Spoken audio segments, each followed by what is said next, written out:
बहरहाल नाज़रीन, इंडिया करने क्या चाह रहा है? एक तो उनकी तरफ से जो जो हल्की सी खामोशी है, ये खामोशी ज्यादा खौफनाक है। तोबा तोबा।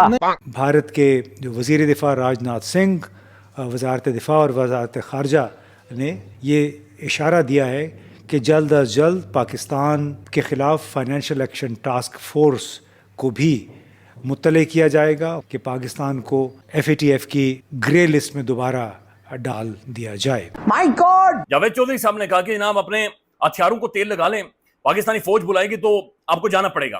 अच्छा, तो मैंने रात को अपने हथियार को तेल लगा लिया है। क्या बात कर रहे हैं? जो ही ऐलान होगा तो बॉर्डर के ऊपर आप मुझे खड़े देखेंगे, हाथ में मेरे हथियार होगा लगा हुआ तेल, और दूसरी तरफ वीडियो होगी, तो बॉर्डर के ऊपर से वीडियो होगी, तारों के नीचे से और तारों के आगे और पीछे से हम वीडियो करेंगे। जावेद चौधरी साहब मेरे साथ खड़े होंगे और हम दोनों शाना बिशाना खड़े होंगे। ठीक है, समझ गया। भाई वो जो उनका राफेल है वो 150 किलोमीटर अंदर तक स्ट्राइक कर सकता है। तोबा तोबा। इसके अलावा पाकिस्तान के पास ये भी असेसमेंट है कि जो हाफिज सईद हैं उन पर भी इंडिया कहीं ना कहीं उनको टारगेट करने की कोशिश कर सकता है, मिसाइल स्ट्राइक के जरिए, एयर स्ट्राइक के जरिए। तोबा अस्तगफार, तोबा तोबा तोबा, खुदा मुझे माफ करे। नमस्कार दोस्तों, जय हिंद। दोस्तों, जैसा कि आपने इंट्रो में देखा कि पाकिस्तानी इस समय सदमे में है, खौफ में है। और खौफ किस वजह से? भारत की इस समय जो शांति है या फिर खामोशी है उसको लेके, कि भाई भारत अभी तक खामोश क्यों है, भारत ने पाकिस्तान पे अभी तक हमला क्यों नहीं किया। यही सोच सोच के पाकिस्तानी मरे जा रहे हैं। दूसरी तरफ जो हाफिज सईद है उसको गायब कर दिया, उसका पता ही नहीं है वो कहाँ पे। और तीसरा, जो हाफिज सईद के नए नन्हे नन्हे पिल्ले तैयार किए जा रहे थे, यानी कि नन्हे नन्हे जिहादी तैयार किए जा रहे थे POK के अंदर, उनको छुट्टी दे दी है, उनको भगा दिया है POK से। मतलब कि ये पाकिस्तानियों का कहना है ये है कि वहां पे मदरसे चल रहे थे, मदरसों को छुट्टियां दे दी हैं कि कहीं इंडिया अटैक कर दे, वहां पे जानी हमला, मतलब जानी नुकसान हो जाए। सीधा सीधा नहीं भौंकते पाकिस्तानी के वहां पे ये नन्हे जिहादी तैयार कर रहे थे इंडिया के लिए, कश्मीर में भेजने के लिए, कि भाई इंडिया अटैक करता तो उन्हीं पे करता। नन्हे जिहादी मतलब उनको बंदूक पकड़ाई जा रही है, उनको ट्रेनिंग दी जा रही है POK के अंदर। ये हाल हो चुका है इन पाकिस्तानियों का। मतलब कि इस समय इनकी हालत बदली हो रखी है। और इससे ही अंदाजा लगा लो कि जो फ्लाइट्स हैं उनको निर्देश जारी कर दिए हैं कि भाई आपको किस हाइट पे फ्लाई करना है, किस हाइट पे आपको अपने जो फ्लाइट हैं उनको लेके जाना है। ये हाल है भाई इन पाकिस्तानियों का। मतलब कि इनका गला सूख रहा है, इनकी हालत खराब है, इनको शायद नींद भी नहीं आती होगी नाइट को। बाकी चलते हैं इस वीडियो की तरफ, लेकिन उससे पहले अगर आपको ये वीडियो पसंद आए तो लाइक और शेयर कर देना, चैनल को सब्सक्राइब कर लेना। लेकिन सबसे पहले नाज़रीन, पाकिस्तानी हुकूमत की जानिब से, पाकिस्तानी स्टेट की जानिब से, हुकूमत रियासत होती है, उनकी जानिब से ऐलान किया गया कि अगले 24 से 36 घंटों में जंग लग सकती है और इंडिया स्ट्राइक करने वाला। और मुसद्दिक का इतलात है, तारड़ साहब ने प्रमटर से देकर वीडियो भी कर ली 2 मिनट की। मुसद्दिक का इतलात इंडिया स्ट्राइक करने वाला है। 72 घंटे गुजर चुके हैं, कोई इतलात नहीं है। जावेद चौधरी साहब ने कहा कि जनाब अपने हथियारों को तेल लगा लें, पाकिस्तानी फौज बुलाएगी तो आपको जाना पड़ेगा। तो मैंने रात को अपने हथियार को तेल लगा लिया है। जो ही ऐलान होगा तो बॉर्डर के ऊपर आप मुझे खड़े देखेंगे, हाथ में मेरे हथियार होगा लगा हुआ तेल, और दूसरी तरफ वीडियो होगी, तो बॉर्डर के ऊपर से वीडियो होगी, तारों के नीचे से और तारों के आगे और पीछे से हम वीडियो करेंगे। जावेद चौधरी साहब मेरे साथ खड़े होंगे और हम दोनों शाना बिशाना खड़े होंगे। देखिए, जब भी ऐसी सूरत बनती है, आपकी स्टेटमेंट बड़ी काउंट होती है। भाई जंग बदल चुकी है, वॉर्स बदल चुकी है। अब ये नहीं होगा कि हथियार लेकर मैं पिस्तौल लेकर खड़ा हूं, तेल चुग रहा है पिस्तौल से, और मैं कहूंगा मैं इंडियन को मारूंगा। भाई वो जो उनका राफेल है वो 150 किलोमीटर अंदर तक स्ट्राइक कर सकता है। भारत के जो वज़ीर दिफ़ा राजनाथ सिंह, वज़ारत दिफ़ा और वज़ारत ख़ारजा ने ये भारतीय ज़राए इब्लाग के मुताबिक ये इशारा दिया है कि जल्द अज जल्द पाकिस्तान के ख़िलाफ़ फाइनेंशियल एक्शन टास्क फोर्स को भी मुत्तले किया जाएगा। फाइनेंशियल एक्शन टास्क फोर्स से दरख्वास्त की जाएगी तमाम जो बड़े ममालिक हैं उनसे मिल के मुशावरत के बाद, कि पाकिस्तान को FATF की ग्रे लिस्ट में दोबारा डाल दिया जाए।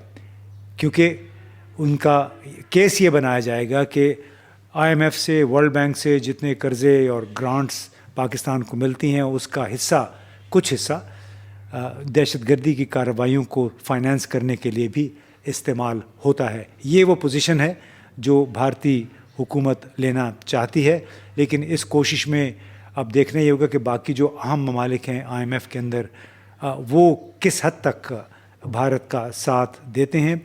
अलबत्ता फाइनेंशियल एक्शन टास्क फोर्स की ग्रे लिस्ट बहरहाल एक ख़तरा है, क्योंकि अगर तमाम बड़े ममालिक plenary financial action task force की इस बात पे आमादा हो जाए, पाकिस्तान को ग्रे लिस्ट में डाल दिया जाए, तो फिर पाकिस्तान के हवाले से जो फाइनेंशियल रिस्क्स होते हैं वो बढ़ जाते हैं, पाकिस्तान के जो माली वसाइल हासिल करने की, कर्ज़े हासिल करने की कॉस्ट, उसकी लागत जो है वो बढ़ जाती है।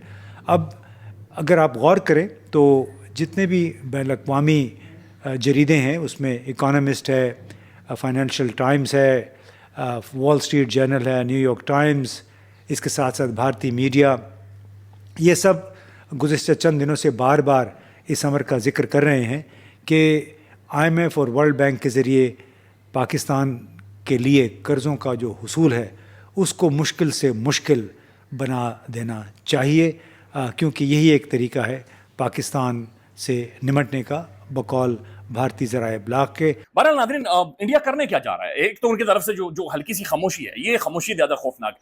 अब वो जो खामोशी है, जो साइलेंस एक हल्की सी नजर आ रही है, वो साइलेंस इसलिए कि वो पाकिस्तान के अंदर महसूस ये किया जा रहा है कि हाई प्रोफाइल शख्सियात को टारगेट करना चाह रहे हैं। बहुत सारे जो डिफेंस एनालिस्ट हैं वो भी बातचीत कर रहे हैं, इंडियन मीडिया भी बहुत सारी बातचीत कर रहा है। वो किसी जगह को या किसी इलाके को टारगेट नहीं करना चाह रहे, बल्कि किसी हाई प्रोफाइल पर्सनैलिटी को, शख्सियत को टारगेट करना चाह रहे हैं।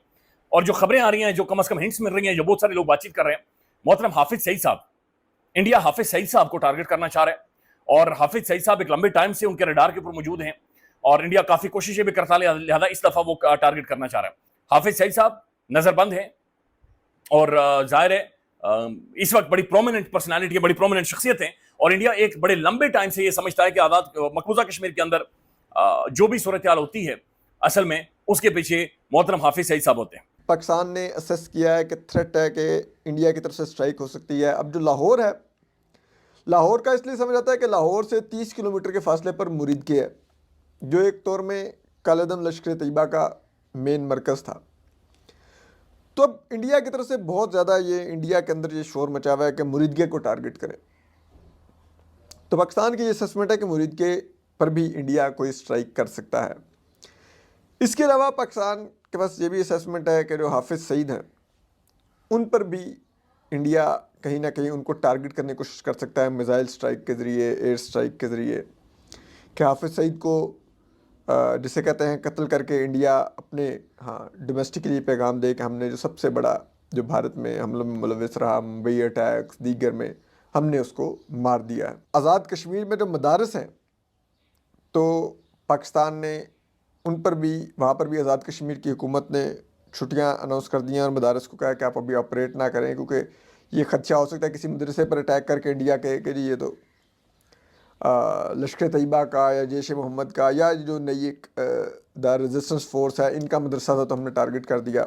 तो वो भी उनको भी छुट्टियां दे दी गई हैं ताकि कोई उधर जानी नुकसान ना हो सके। तो दोस्तों, जैसा कि आपने इस वीडियो में देखा, इस समय पाकिस्तानियों की जो पतलून है वो ढीली, पीली और गीली हो रखी है। मतलब इनके गले सूखे हुए हैं, हालत ख़राब है डर के मारे कि भाई भारत अभी तक खामोश क्यों है, भारत ने हमला क्यों नहीं किया। दूसरी तरफ FATF की ग्रे लिस्ट अब फिर से इनके ऊपर तलवार लटक रही है कि बहुत जल्द पाकिस्तान हो सकता है FATF की ग्रे लिस्ट में शामिल हो जाए, IMF की तरफ से इनको भीख ना मिले, ये भी हो सकता है। और हाफिज सईद को तो पहले ही इन लोगों ने मतलब पता नहीं किस गटर में छिपा दिया है, और साथ में जो हाफिज सईद के नन्हे नन्हे पिल्ले तैयार किए जा रहे थे, यानी कि जिहादी तैयार किए जा रहे थे POK में, उनको वहाँ से भगा दिया है। हालत ख़राब है पाकिस्तान की इस समय।